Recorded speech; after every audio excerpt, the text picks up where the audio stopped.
Yang saya lihat ya, apalagi yang kata kawan-kawan saya bilang itu black sky atau dark sky. Karena pertama 3 gunung meletus yang berada di tengah laut dan megatrust yang di video sebelumnya saya sampaikan itu baru kejadian. Karena emang pertama kali saya tahu tentang yang namanya silsilah saya itu kalau saya meminta untuk diperlihatkan masa depan itu taruhannya dengan nyawa sendiri Mang E. Mungkin Mang E juga pernah denger lah dari ramalan-ramalan Hatgumai yang masalah bakal ada pelengseran, ada mega korupsi nanti yang terbongkar. Oh, yang kemiripannya ya. Iya. Perang dunia ketiga itu baru beres. Israel sama Palestina atau Gaza. Lanjut terus ini. Untuk sekarang masih perang ekonomi dulu. Cuma nanti ada saatnya memanas hingga nuklir terjun. Perang dunia ketiga artinya. Ya. Kalau sudah nuklir keluar ya. Pembukaan. Selembar garis terbaca di telapak tangan. Masa depan tersirat melintas bagai bayangan. Bisikan goib terdengar dalam kesunyian, mengungkap nasib yang penuh kerahasiaan.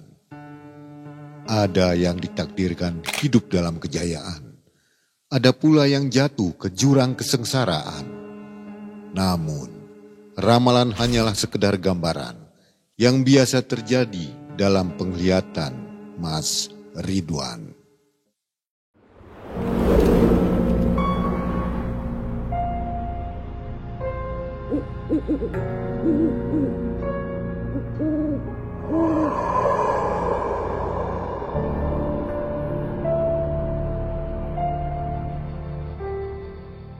Assalamualaikum warahmatullahi wabarakatuh. Waalaikumsalam. Selamat malam sobat Malam Mencekam. Apa kabar Anda hari ini? Mudah-mudahan semua selalu sehat ya. Sobat, kita sudah kedatangan tamu, namanya Mas Ridwan, dan sudah pernah tampil di Malam Mencekam ya. Videonya yang ini nih, wah, video fenomenal yang kata-katanya terbukti terjadi pada hari kemarin-kemarin ya. Kalau dibilang ramalan, saya nggak mau ngomong ramalan ya. Itu kata-kata saja. Sobat pernah dengar ramalan yang katanya bisa menebak masa depan? Ada yang bilang hidup kita sudah digariskan. Ada juga yang percaya semua ditentukan oleh usaha. Tapi satu hal yang pasti, ramalan hanya kata-kata. Sementara tindakan kitalah yang mengubah dunia. Hari ini kita akan ngobrol tentang bagaimana sebaiknya kita menyikapi ramalan. Apakah cukup didengar, dijadikan hiburan, atau malah jadi pengingat untuk lebih berhati-hati.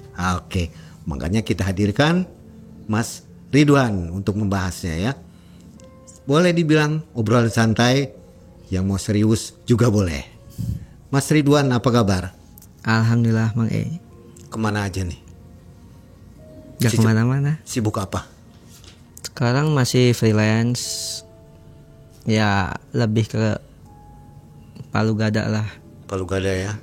Apa yang lu butuh ya gua ada. Nggak ngantor nih, bisnis usaha gitu? Emang ada rencana, cuman lagi ngumpulin modal dulu. Oke, mudah-mudahan cepat terwujud lah ya. Iya.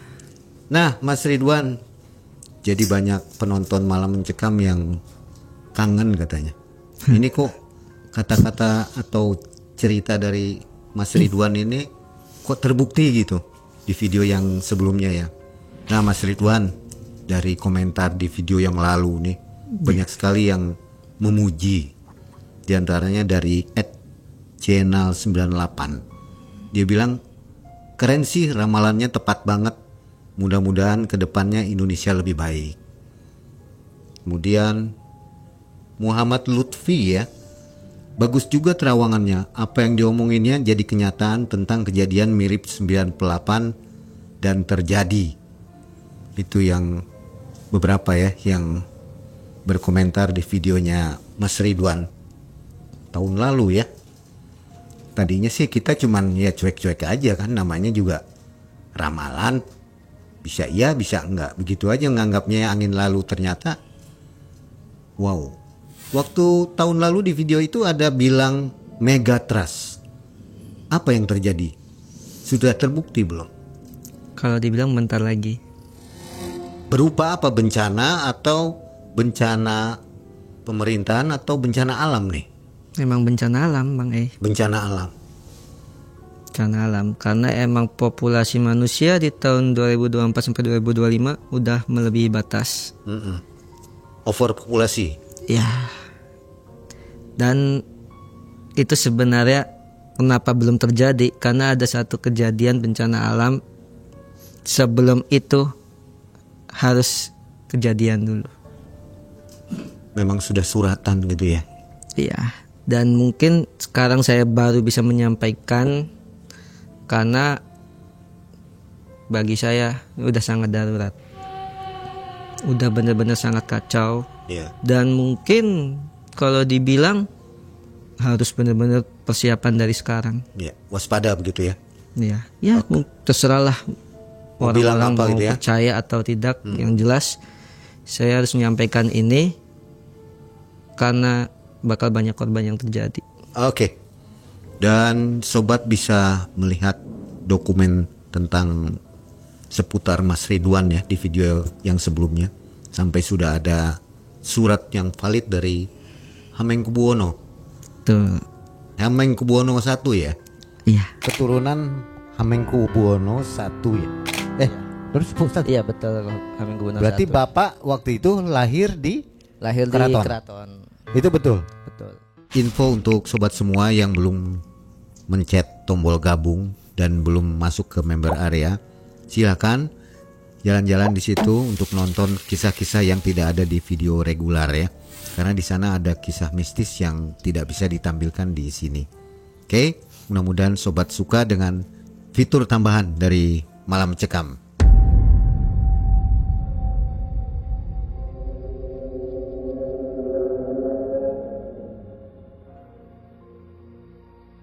Nah sobat, jangan kemana-mana, kita akan segera dengarkan kisah baru dari Mas Ridwan. Lebih tepatnya visi pandangan dari Mas Ridwan tentang masa depan kita semua. Silakan Anda menyikapi, kami mengantarkan. Malam Mencekam. Semakin malam semakin mencekam. Ini dia Mas Ridwan.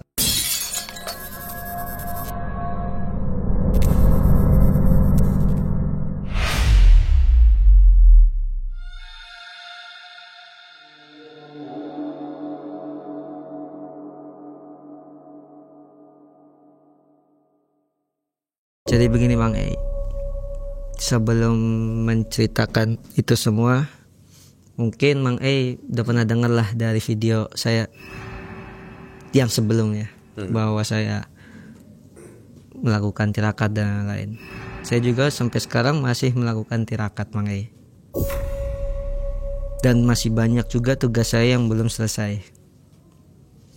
Namun selama tirakat itu saya lakuin, banyak kejadian-kejadian yang lebih aneh lagi Mang Tirakat itu ada yang meminta, ada yang membisikkan atau kepengen sendiri? Karena yang pertama emang saya harus ngelakuin itu untuk leluhur saya, karena leluhur saya juga ingin menurunkan ilmu kepada saya. Jadi mau tidak mau saya harus melakukan itu. Yang baru saya lakuin mungkin makan kembang seperti kayak kembang kantil dan yang lain-lainnya. Itu tujuannya untuk apa? Untuk membuka aura positif saya, aura pengasihan, supaya apa? Lebih tajam lagi feeling saya, perasaan saya untuk bisa melihat yang akan datang.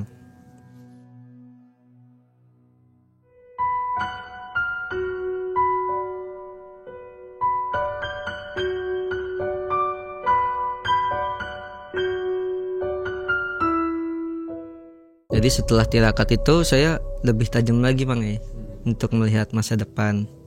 Dan yang lebih utama itu apa? Setelah itu semua, beban di tubuh saya makin berat. Karena salah satu kawan sekaligus guru saya, dia bilang gini, Bang, beban di tubuh saya untuk melihat masa depan, kalau saya meminta untuk diperlihatkan masa depan, itu taruhannya dengan nyawa sendiri, Bang. Nyawa saya berkurang. Berbeda dengan yang diperlihatkan secara alami oleh alam sama Allah. Itu gak ada masalah. Apalagi kalau kita melihat masa lalu, meminta kepada Allah, kepada alam untuk melihat masa lalu. Yang saya rasakan, kepala seperti digebuk kayu. Sangat sakit. Kalau melihat masa lalu itu diperbolehkan? Dan itu diperbolehkan melihat masa lalu. Jadi kita nih mau lihat yang namanya leluhur saya nih dulunya ngapain aja. Terus ketika zaman kerajaan itu kita tuh tugasnya ngapain aja. Itu diperbolehkan. Tapi tidak bisa merubah ya? Tidak bisa merubah. Karena emang itu sudah takdir, sudah dilewatin. Karena kan kita hanya melihat masa lalu. Dan itu tidak mengurangi umur atau nyawa? Tidak. Kalau masa depan mengurangi umur, begitu ya? Betul. Itu kalau saya meminta. Maka dari situ ya saya dikit demi dikit mencari tahu masa lalu dengan itu juga dengan guru saya. Supaya tepat. Benar tidak sih apa kata guru saya, sejarah saya itu seperti ini, nasab saya seperti ini, dengan saya melihat masa lalu. Karena apa yang saya rasakan dengan apa yang orang ceritakan itu belum tentu benar 100%. Makanya dari situ saya kalau dibilang jarang untuk meminta dan hanya yang diberikan aja langsung. Namun hampir tiap saat saya selalu dikasih. Dan itu yang diberatkan diri saya. Maksudnya banyak orang bertanya atau bagaimana? Lebih ke bukan bertanya. Jadi alam tuh memberitahu bahwa bakal kejadian seperti apa yang akan datang. Termasuk salah satu kawan saya juga yang masih sesama nasabnya ke Hamengkubuwono I. Cuman yang membedakan beliau gelarnya masih Raden Mas. Raden Mas tuh masih bisa untuk naik tahta. Karena sekarang Keraton Jogja lagi bingung untuk pewaris selanjutnya. Nah itu, apakah beliau yang bakal pewaris? Gak tau lah. Nah beliau juga bilang, kalau bisa jangan terlalu sering meminta. Walaupun emang kamu bisa dan hampir kalau dibilang semuanya tepat. Karena sesuai dengan firasat, feeling. Gitu makanya benar-benar luar biasa apa yang saya rasakan itu. Saya juga aslinya sama guru saya banyak yang harus saya lakuin, tirakat-tirakat lainnya sebelum. Salah satu contohnya mungkin ya kalau dibilang saya harus tirakat untuk berendam di kali. Kemungkinan bentar lagi saya bakal ngelakuin tirakat itu karena harus ya luar biasa berat sih kalau dibilang Bang Waktunya panjang ya? Sebenarnya tirakat itu sebentar, cuman yang dirasakan akibat badan saya setelah itu banyak yang kejadian dan banyak pula gambaran-gambaran yang mulai termunculkan. Penglihatan itu apakah harus disampaikan ke publik, ke orang lain, atau di keep sendiri aja? Sebenarnya ada beberapa yang tidak diperbolehkan untuk dikasih tahu kepada orang. Salah satu contohnya di tanggal sekian, jam sekian, tahun sekian itu sebenarnya tidak diperbolehkan. Cuman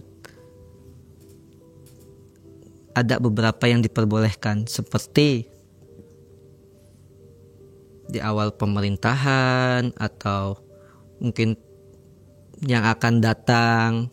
Jadi nggak di benar-benar spesifik, karena kalau sesuai dengan spesifik khawatir malah banyak perdebatan yang tidak diperlukan gitu Mangai. Makanya dari situ yang saya sampaikan yang hanya boleh disampaikan saja, walaupun saya tahu kapan itu terjadi. Jadi kalau itu sudah menerima, Mas Ridwan menerima begitu ya, apa anggapannya, penglihatannya itu capek sekali ya? Terus terang emang sangat capek emang karena apalagi kalau misalkan yang sangat buruk terjadi. Salah satu contohnya mungkin yang pas kemarin viral tahun 98, seperti tahun 98. Jujur ketika saya menerima itu, saya sempat sedih, sempat nangis. Karena apa? Bakal terjadi yang ya kalau dibilang mungkin sekarang belum waktunya nih. Ada beberapa nanti yang akibat penjarahan itu bakal kena karmanya sendiri nanti. Kemarin yang terjadi kerusuhan itu, Mas Ridwan sudah membayangkan atau tahu? Tahu dalam hal apa Mang Bakal kejadian? Tahu, dan saya tahu tepat tanggalnya, bulannya, dari jam berapa sampai jam berapa, dan korbannya ada berapa. Saya udah tahu. Dan saya nggak bisa ngungkapin secara umum publik kayak gini. Hanya beberapa orang saja yang saya tahu. Di penglihatan Mas Ridwan itu lebih besar atau seperti ini? Atau lebih besar lagi di penglihatannya? Nanti bakal ada 2 kejadian. Kayak tahun 98 kemarin, itu baru pembukaan. Dan nanti yang akan datang jauh lebih besar. Yang kemarin itu pembukaan. Betul. Dan ya mungkin bagi kita ya itu sangat besar gitu. Makanya ya kalau dibilang saya sering banget berkonsultasi, apakah ini saya harus menyampaikan, apakah ini harus tidak, kepada guru-guru saya. Tentu enggak, saya tidak luput pada guru saya. Karena apapun yang akan terjadi, guru saya pun bakal ikut ngebantu saya. Makanya saya sering banget berkonsultasi kepada beliau semua. Baik itu dari yang kebaikan ataupun yang kejelekan, semuanya itu saya bakal konsultasi. Termasuk mungkin ada orang yang minta nerawang, saya pun tetap berkonsultasi kepada guru saya. Konsultasinya dalam hal apa? Apakah ini saya harus sampaikan lebih detail, apa harus seperti apa? Makanya dari situ saya banyak sekali dari berbagai macam yang saya lakuin, baik itu dari hal-hal spiritual. Mungkin banyak orang yang gak percaya dengan saya. Pasti ya. Pasti. Dianggapnya orang aneh gitu ya. Orang aneh, karena pertama kali saya cerita emang aneh, banyak sekali yang bilang seperti itu. Di luar nalar ya. Betul. Apalagi ngelakuin hal-hal yang mungkin di luar nalar juga. Banyak tugas saya atau tirakat saya yang belum saya lakuin, karena mungkin beban di tubuh saya.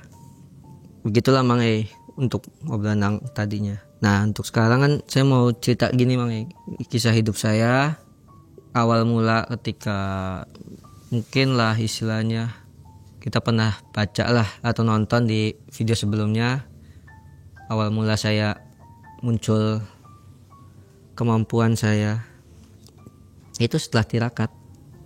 Tirakat itu sebenarnya waktu saya di pondok, cuman saya melanjutkan beberapa tirakat lagi ketika di tahun 2019. Di tahun 2019 itu saya melanjutkan tirakat saya. Mungkin kalau dibilang sudah saya pernah lakukan tirakat sebelumnya itu, dan saya disuruh melakukan lagi oleh guru saya dengan puasa putih 7 hari 7 malam terus puasa Senin Kamis dan ditutup dengan puasa hari lahir atau istilahnya puasa mati geni. Itu dilakuin puasa mati geni itu 24 jam tanpa makan, tanpa minum, harus benar-benar bisa. Dan di situ saya lakuin kembali disertai dengan tirakat makan kembang itu seperti kayak kantil, kembang wijaya kusuma, melati, bunga kenanga, dan ditutup dengan bunga mawar. Untuk apa? Untuk membuka aura saya.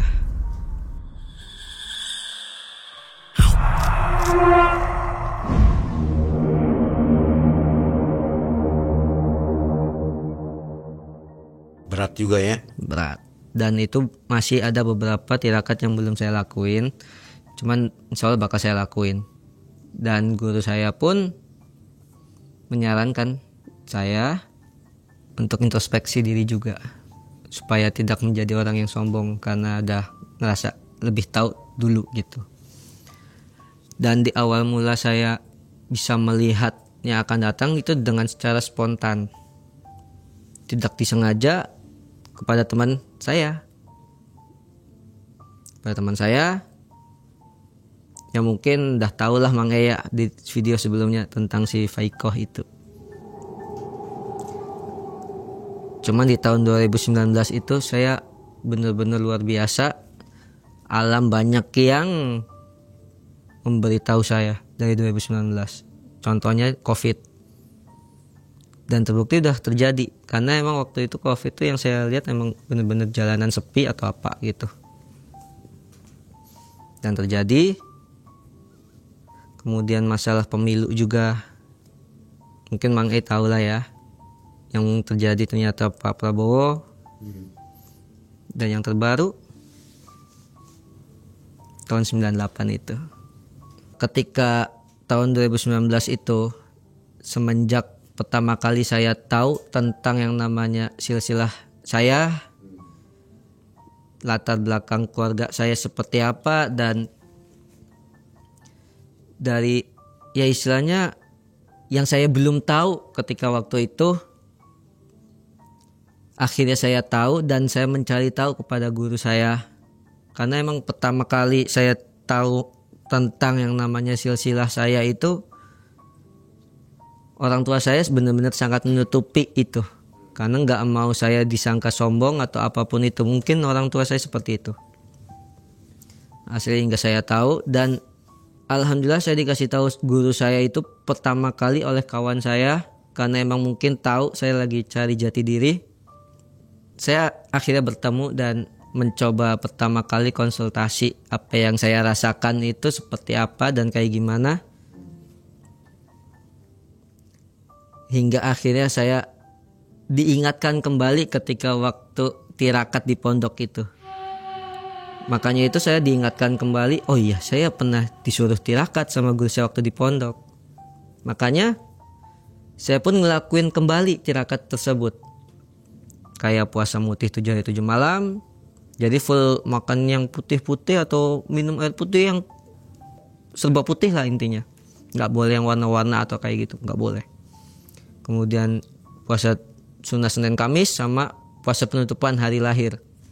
Dan yang paling berat itu tuh di antara tirakat itu semua, yang saya lakukan kembali itu di puasa hari lahir atau mati geni.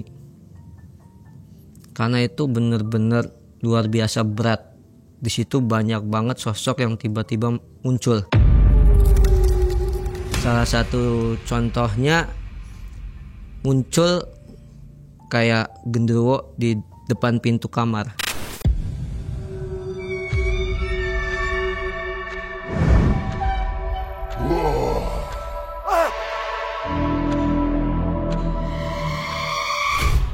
Situ bener-bener kaget saya. kaget. Kemudian pas malamnya saya mau masuk ke kamar pun saya ketemu kuntilanak merah. Wah, luar biasa ini. Berarti ini tirakat yang diingatkan kembali oleh guru. Saya ya sebut aja lah beliau Ustaz. Saya diingatkan kembali oleh beliau. Dan beban di tubuh saya makin besar, tanggung jawab saya makin besar. Hingga banyak alam yang mendukung. Bahkan mungkin kalau dibilang Allah pun meridhoi saya. Yang dulunya saya nganggap bahwa itu sebuah kutukan, karena sangat berat Mang untuk yang namanya ngelihat masa depan dan masa lalu orang. Bahkan kalau dibilang saya ngelihat orang aja tuh kayak klip. Nah itu sangat berat sekali Mang Hingga ya akhirnya saya dipertemukan sama Ustadz itu. Saya diingatkan kembali untuk tirakat. Dan efeknya setelah tirakat luar biasa, makin tajam. Dan saya cari tahu lagi tentang semua silsilah, semua sejarah saya, dari keluarga saya, dari keluarga bapak, keluarga ibu, yang ternyata keluarga bapak emang masih masuk ke keturunan Keraton Jogja, ke keluarga ibu masuk ke Kerajaan Pajajaran. Nah dari situ saya bisa istilahnya banyak ilmu dari leluhur yang bakal mau diturunkan. Makanya di situ saya harus banyak banget tirakat yang saya harus lakuin. Bahkan kalau dibilang kalau kata kawan saya yang masih sama-sama senasab dari HB1, beliau bilang tirakat emang sangat berat. Cuman kamu mau tidak mau, karena leluhur mau menurunkan ilmu, harus dilakuin. Dari situ saya harus lakuin tirakat yang seperti kata guru saya, kata kawan saya. Makanya saya harus lakuin, mau tidak mau. Dan di beban saya pun makin berat, karena yang saya diberi tahu oleh kawan sekaligus guru saya, karena ini guru terakhir saya, beliau bilang kalau misalkan kamu diberi gambaran oleh alam, diberi gambaran, bukan saya yang meminta ya, diberi gambaran oleh alam sama oleh Allah, saya tidak masalah. Cuman kalau saya yang meminta, resikonya di nyawa saya, nyawa yang berkurang. Makanya saya mengurangi untuk meminta penerawangan. Dan mungkin Mang tahu sendirilah, orang-orang peramal rata-rata umurnya sedikit, cepat meninggal, karena sering meminta kepada Allah, kepada alam untuk melihat masa depan. Dan banyak kejadiannya yang peramal-peramal mati muda.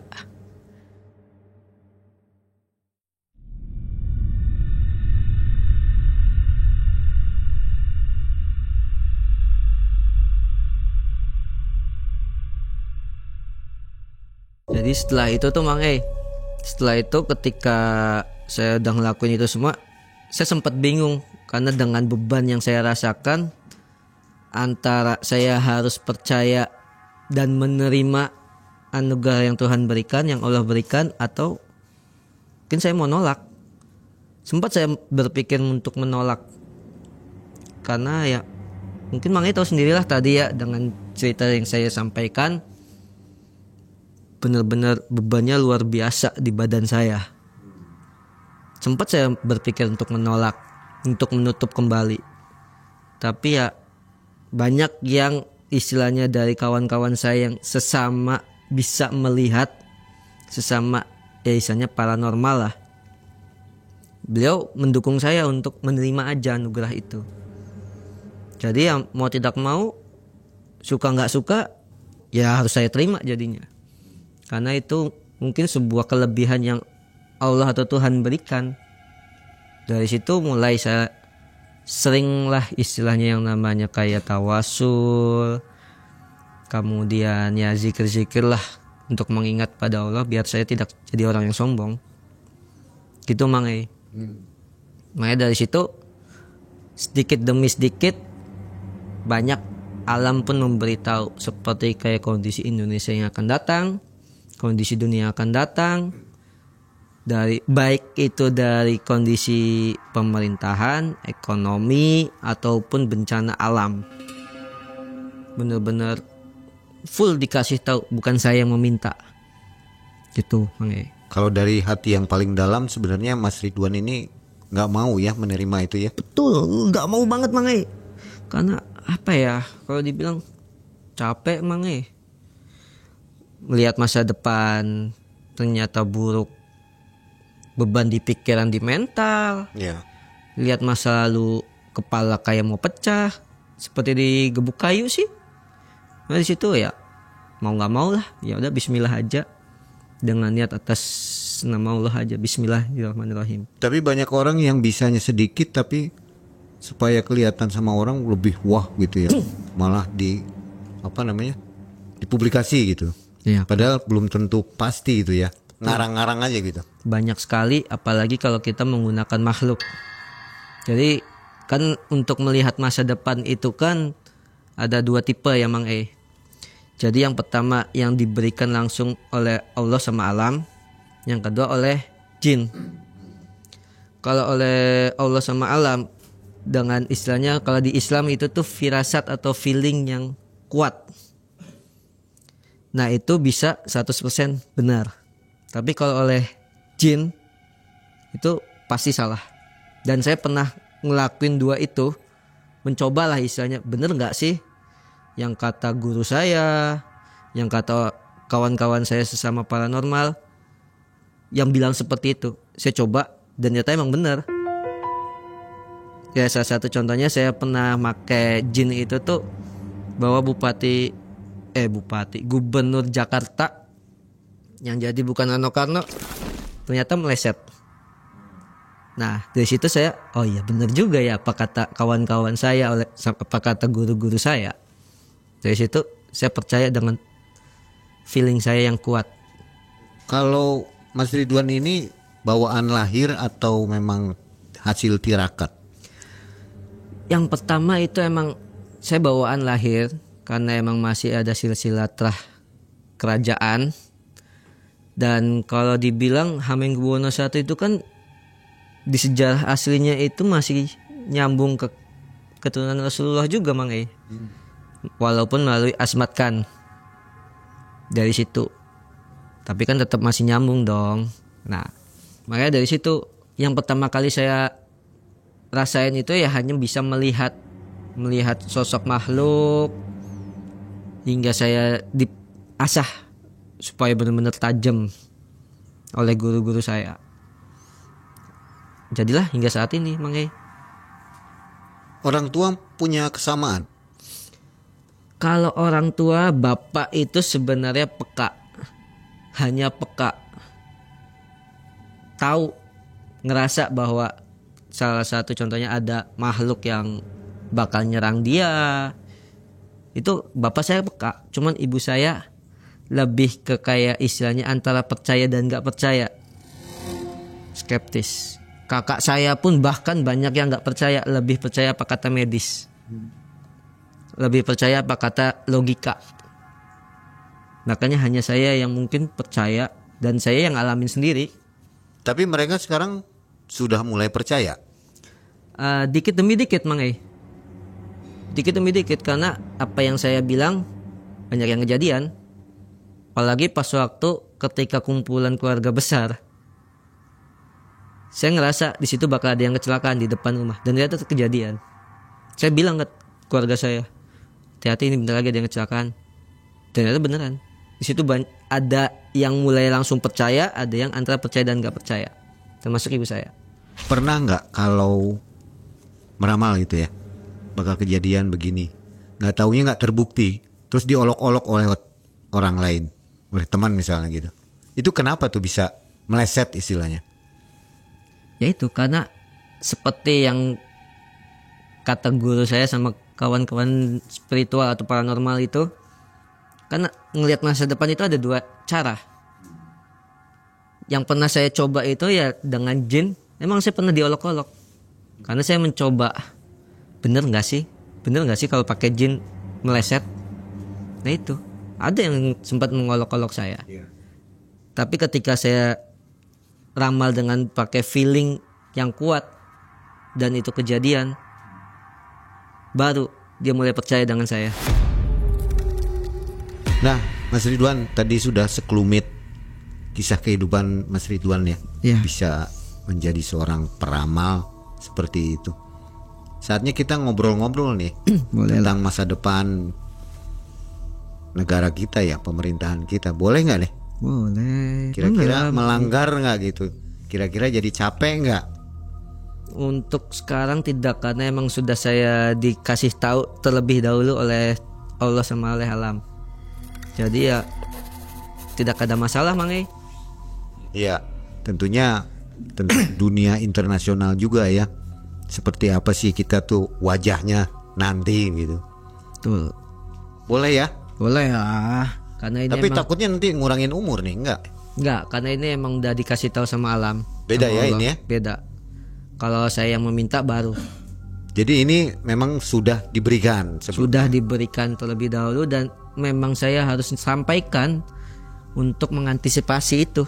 Oke, ada beberapa yang sudah tim kumpulkan nih pertanyaannya. Mudah-mudahan bermanfaat untuk kita semua ya. Yang pertama begini nih, tentang perekonomian Indonesia, Mas Ridwan. Seperti apa ke depannya?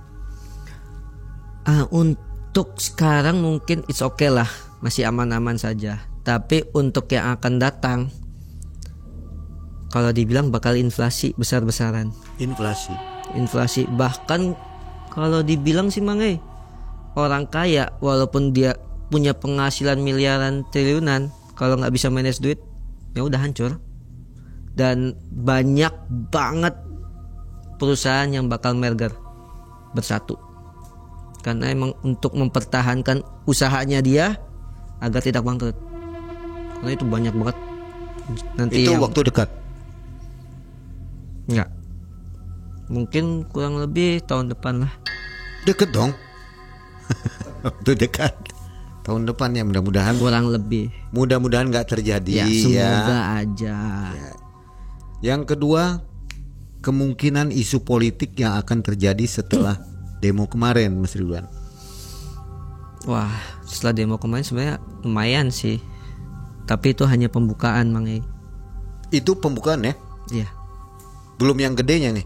belum. Karena yang gedenya itu bakal mungkin Mang Ei tahulah kejadian seperti zamannya Gus Dur. Bakal mirip-mirip begitu. Mirip Waktu dekat juga. tahun depan lah.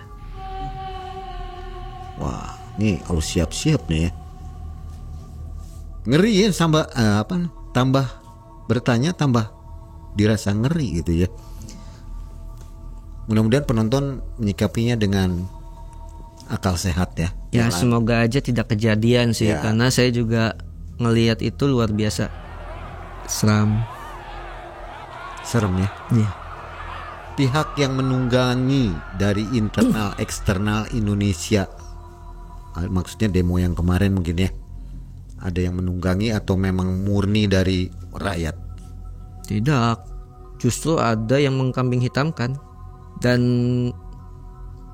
banyak sekali. Termasuk rakyat juga campur aduk begitu ya? Rakyat sebenarnya lebih ke tidak tahu yang sebenarnya.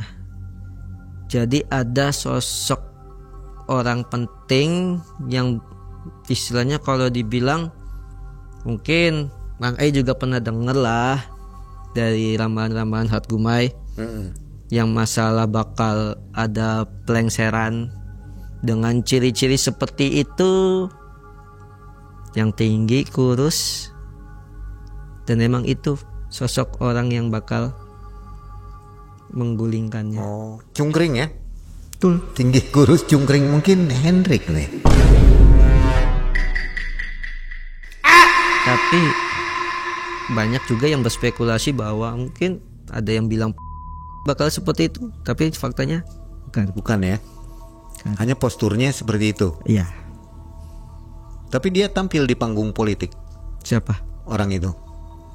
Oh, kalau dibilang tampil dong, Tampil ya. tampil. Dan mulai yang namanya bergerak secara nyata itu ketika salah satu lembaga ketahuan benar-benar korupsi besar. Masih ada lagi ya. Dan dalam Jadi waktu, nggak kapok gitu maksudnya. dan dalam waktu dekat juga ada kasus korupsi yang terbongkar lagi. Enggak. Yang paling mega nanti ketika pas mau zamannya Pak Gus Dur. Pak Gus Dur. Zamannya Pak Gus Dur tuh kan dilengserin. Nah, sebelum kejadian itu ada mega korupsi nanti yang terbongkar. Oh, yang kemiripannya ya. Iya. Oke, kalau era 98 berarti akan terulang kembali ya? Atau lebih besar? Mungkin bisa lebih besar.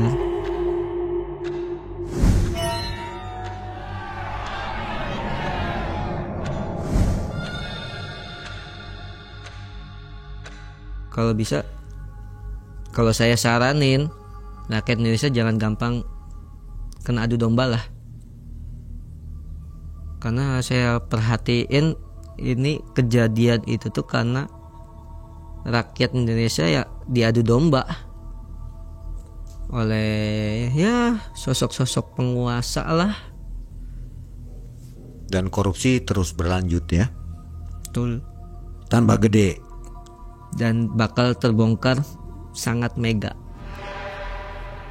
Kemudian yang Sesar Lembang, ini bencana alam nih Mas Ridwan. Gunung Lewotobi dan Gunung Semeru Megatrust juga ya. Itu ada gambaran nggak? Kalau untuk yang namanya bencana alam, yang saya lihat ya, apalagi yang kata kawan-kawan saya bilang itu black sky atau dark sky, langit gelap. Kenapa kita semua sebut kayak gitu? Karena pertama 3 gunung meletus yang berada di tengah laut, Mang Tahu lah Mang gunung apa itu yang di tengah laut. Dan Megatrust yang di video sebelumnya saya sampaikan itu baru kejadian.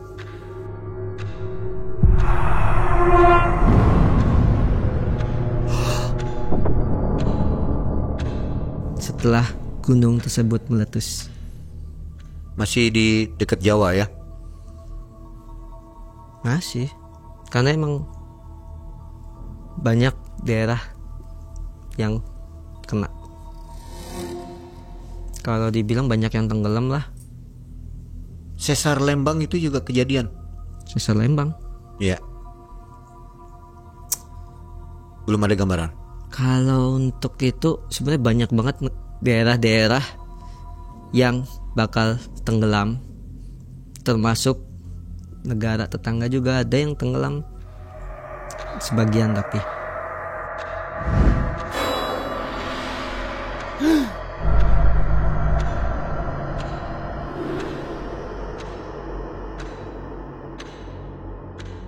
Oh, Sesar Lembang enggak. Nanti. Ya, Sesar Lembang itu dari Bandung sampai Jatinangor ya, kurang lebih Enggak, itu 25 km Itu nanti karena kan emang bakal kejadian besar nanti. Beda lagi. Belum ada gambaran pastinya itu. Belum. Oke. Lapangan pekerjaan gimana nih ke depannya? Kata teman saya mau nyiapin 19 juta. Tapi belum ya. Mudah-mudahan aja terwujud. Kata teman saya. Gimana mau kewujud Mang orang inflasi besar-besaran. Justru makin banyak PHK Mang Tambah hancur ya. Iya. Makanya dari situ ya kalau bisa dari sekarang saving money. Uang Simpan atau lah. benda? Lebih ke emas sama perak. Kita simpan uang kita. Masih laku ya? Karena uang itu nanti bakal nggak laku. Karena benar-benar hancur parah ekonomi Indonesia. Jadi udah mulai barter ya? Nanti ada saatnya barter, ada saatnya. Karena uang sudah nggak laku kan? Makanya kita saving money dengan emas sama perak. Nah, untuk waktu dekat tuntutan para mahasiswa terpenuhi nggak? 17 plus 8 itu. 17 plus 8. Iya. Kira-kira bagaimana tuh? Awalnya Jamang E. Diiyain ya. Diiyain dan emang dilaksanakan awalnya. Jadi Terus- nunggu lupa ya. Betul? Nunggu lupa ya gitu lagi gitu ya. Memang nih susah diaturnya anak ini. Lupa mulai lagi gitu. Kemudian kita ke rada-rada internasional nih Mas Ridwan. Boleh nggak nih? Boleh. Rada-rada dunia nih. Ini sebagai penutup ya. Perang Israel dengan Palestina, jalur Gaza, bakal beres nggak? Itu bakal beres, cuman masih agak lama kalau Israel sama Palestina. Dan itu belum waktunya. Karena nanti itu setelah Perang Dunia Ketiga itu baru beres. Israel sama Palestina atau Gaza. Lanjut terus ini. Belum, nanti ada jeda dulu. Gitu. Kasian ya. Ya, jadi kalau dibilang yang namanya perang dunia untuk sekarang masih perang ekonomi dulu. Cuma nanti ada saatnya memanas hingga nuklir terjun. Perang Dunia Ketiga artinya. Ya, Kalau sudah pembukaan. nuklir keluar ya. Pembukaan.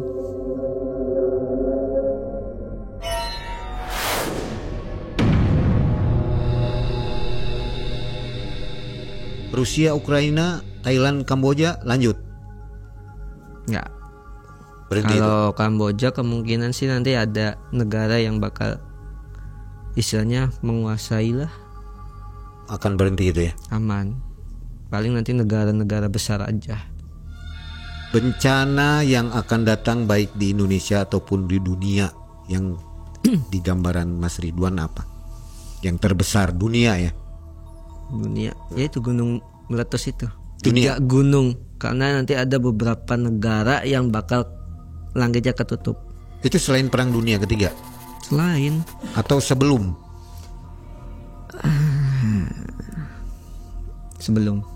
Sebelum Perang Dunia Ketiga ada gempa bumi dulu ya, letusan. gunung-gunung meletus,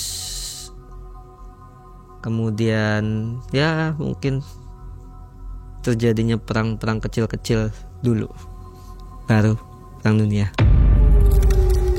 Kejadian di Nepal nih sedang hangat kan, sampai Nepal. digulingkan sampai dibakar pula ya.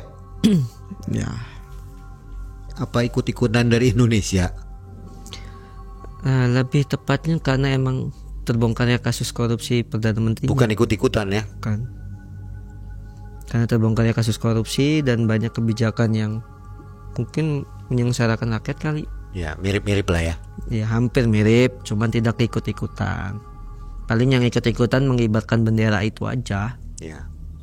Mas Ridwan, ini unek-unek Mas Ridwan nih yang harus diceritain dibukakan di MM. Apa? Nanti juga dilihat dari gambaran saya itu ada salah satu artis senior. Sekarang saya emang lagi proses penyembuhan sih. Cuman ada saatnya beliau kecapean akibat mungkin syuting atau apa itu, karena ada kamera di situ. Dan ketika capek itu beliau makan makanan kesukaannya seperti kayak daging kambing, alhasil drop dan Wafat. Laki-laki, laki-laki sangat terkenal. artis senior. Masih aktif. Masih dong. Lainnya mungkin? Ciri-cirinya apa gimana? Ya boleh. Sekarang tuh emang lagi proses penyembuhan. Inisialnya J.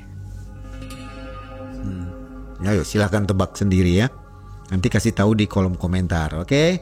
Mudah-mudahan yang baik-baik jadi nyata Ya semoga. dan yang buruk semoga tidak terjadi. Itu aja ya pesan dari Betul. redaksi Malam Mencekam dan Mang Ei tentunya. Betul. Terakhir, ada pesan untuk para penonton? Ya ini mah untuk para penonton terserah mau percaya atau tidak. Tapi udah ada pembuktian di video sebelumnya ya, untuk yang namanya tahun 98 bakal terjadi kembali. Silahkan mau percaya lagi atau tidak. Yang jelas pertama, saya ingin nyampaikan, tolong warga Indonesia jangan gampang kena adu domba. Karena kalau misalkan kena adu domba, akibatnya bisa perang saudara. Tuh, dan banyak korban yang bakal meninggal. Tingkatkan persatuan mungkin ya. Iya, misalnya NKRI-nya disatukan kembali, fokus ke NKRI lagi. Kemudian saving money, emas saving tadi ya. money, emas dan perak, karena emang banyak sekali kejadian-kejadian inflasi besar yang akan terjadi. Ya. Kemudian tentu satu yang paling kita utamakan, apa? Periksa diri sendiri, introspeksi Introspeksi ya. dan lebih dekatkan diri pada Tuhan, pada Allah. Jangan suudonan ya. Pertama itu, dan kedua selalu sering bersyukur atas Tuhan yang berikan.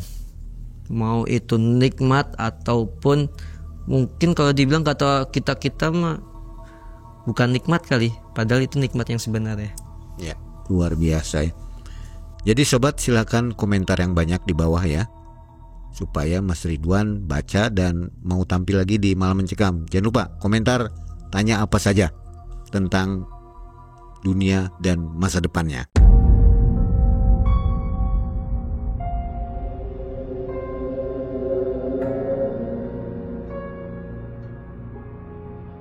Biar ngerasain kenalan dulu. Gak mau, makasih banget. Enggak, makasih ya. Itu aja kasihan sendiri soalnya perempuan. Kalau Mbak Desi mah emang udah sering kenalan, jadi nggak bakal ini banget gitu. Ya tuh. tapi kasihan sih, Be. Paling ini nanti dijailin. Oh my god. Anjir, sumpah, record ini. Aing ge geus pancing wae. Ketika orang lain bisa menata hidup dengan tenang, Ridwan justru gelisah. Karena ia sudah lebih dulu melihat retakan yang akan datang. Setiap kali ia tergoda untuk membuka tabir masa depan, yang ia korbankan adalah usianya sendiri. Perlahan habis. Betapa berat rasanya menanggung rahasia yang bahkan tak ingin ia ketahui. Kadang ia bertanya, untuk apa anugerah ini jika hanya membuat langkahnya terasa berat? Namun, meski hatinya resah, ia tetap percaya bahwa ada alasan Tuhan menitipkan anugerah ini kepadanya.